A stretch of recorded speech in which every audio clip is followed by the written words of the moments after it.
Ces portes blindées-là se ferment, mais il n'y a pas de fermeture avec une clé. Donc, ce qui laisse la possibilité à des terroristes qui s'infiltrent de pouvoir rentrer sans problème, ouvrir la porte de l'extérieur. Donc, il fallait trouver absolument et rapidement un système permettant de fermer la porte de façon mécanique, qu'on puisse pas l'ouvrir de l'extérieur.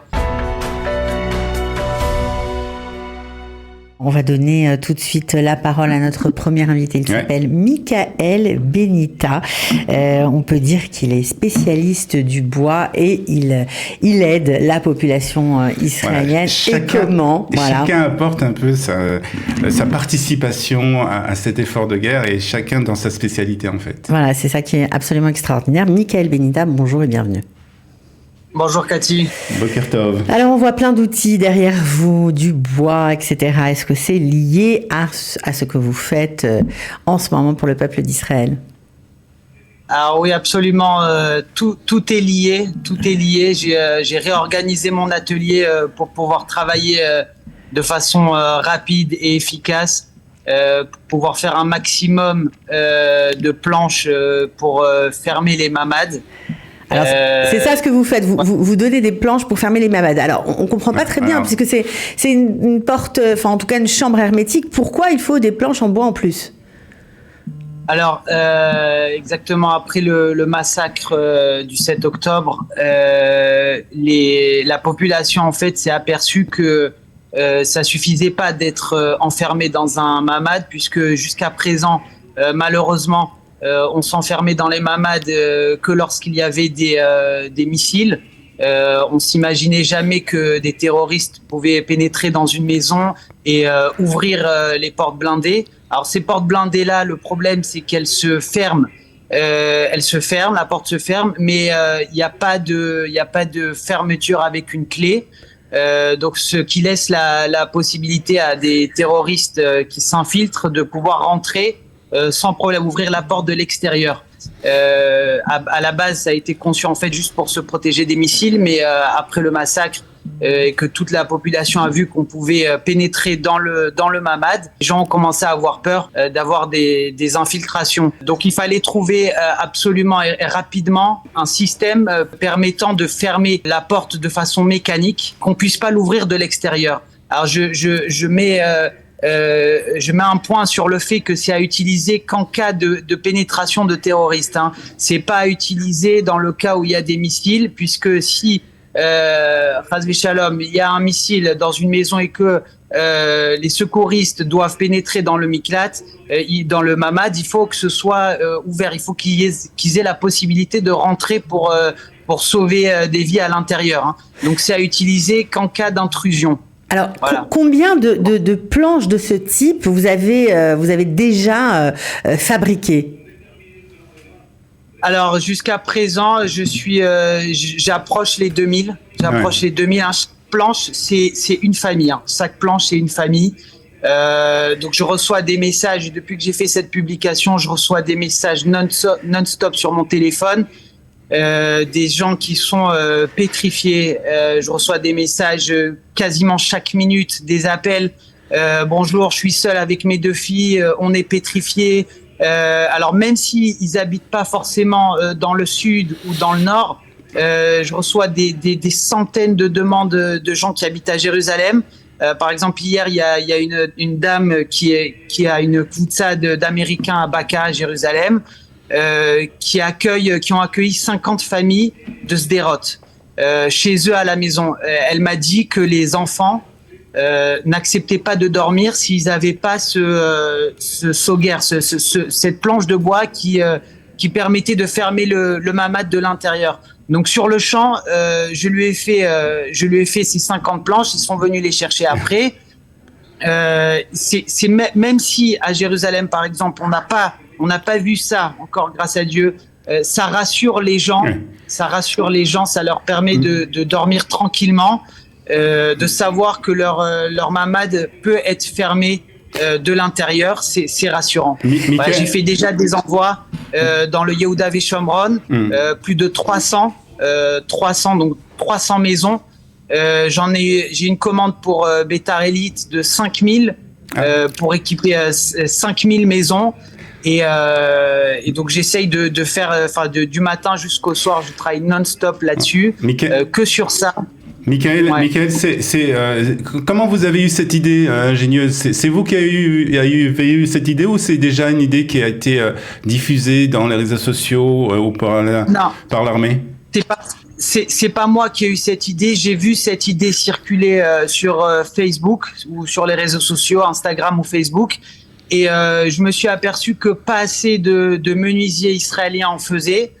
Donc je me suis dit c'est la chose à faire, puisque chaque planche c'est une maison, et c'est des millions de maisons à fournir. Donc c'est quasiment un travail infini. J'arrive à en faire 100 de l'heure. Mais ça veut dire qu'à la fin de la journée, si j'arrive à 1500, je suis content, mais c'est toujours pas assez. C'est toujours pas assez, parce que j'ai des centaines et des centaines de demandes. Donc j'ai appelé pas mal de menuisiers israéliens que je connaissais, qui étaient dans différentes régions, pour leur demander de commencer aussi cette action. Et de pouvoir en faire un maximum. J'ai parlé à des fournisseurs de bois pour qu'ils se réapprovisionnent dans cette planche précisément, pour pouvoir faire la fermeture des mamades.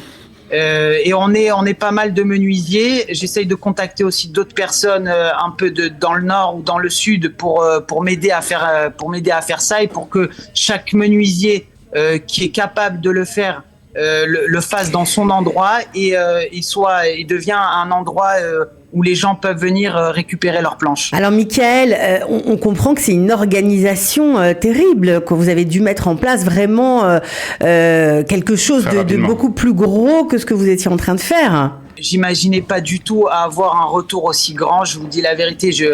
Ça fait 3 jours que je dors quasiment pas, parce que j'ai des appels, pas des messages, des appels, des fois jusqu'à 3h du matin.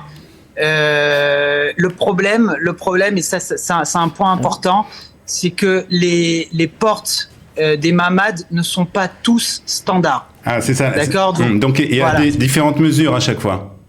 Exactement. Donc ce que j'ai fait avec l'aide d'un ami, une personne qui est venue pour chercher sa planche. Elle m'a dit écoute, de quoi tu as besoin? Je lui ai dit écoute, c'est quoi ton métier? Il m'a dit je suis informaticien. Je lui ai dit ok, pas de problème, on va faire un formulaire.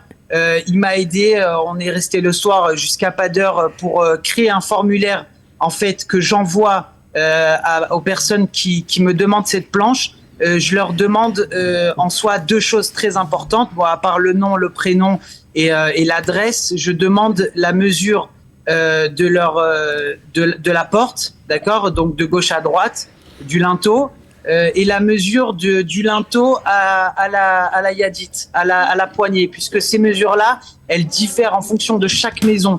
Ouais. Donc moi je récupère ces données dans un Google Form, d'accord, dans un Google Doc, avec le nom, le prénom, la mesure. Je demande aussi à la personne de me donner une photo, de m'envoyer une photo de sa porte, puisque les poignées ne sont pas toutes les mêmes. Alors on comprend, Michael, que c'est très technique tout ça, que vous avez mis vraiment beaucoup d'énergie. On comprend aussi que ça coûte de l'argent. Comment vous faites? Parce il faut aussi faire vivre votre famille au quotidien, parce que vous avez tout arrêté pour faire ça, ou presque. Comment on peut vous aider? Est-ce que et combien coûte une planche, juste pour qu'on ait une idée à peu près? Ouais.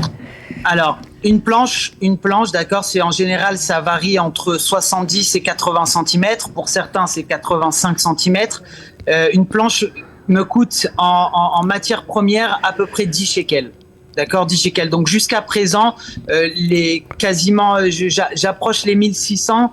Je les ai fait à mon compte, d'accord. J'ai pris l'initiative de le faire de mon argent, puisqu'il n'y avait pas le temps de demander de l'argent aux gens. Okay. Je voulais faire cette mission. Et aujourd'hui, tout cœur. Alors aujourd'hui, je fais un appel à toutes les personnes qui peuvent m'aider à acheter cette matière première.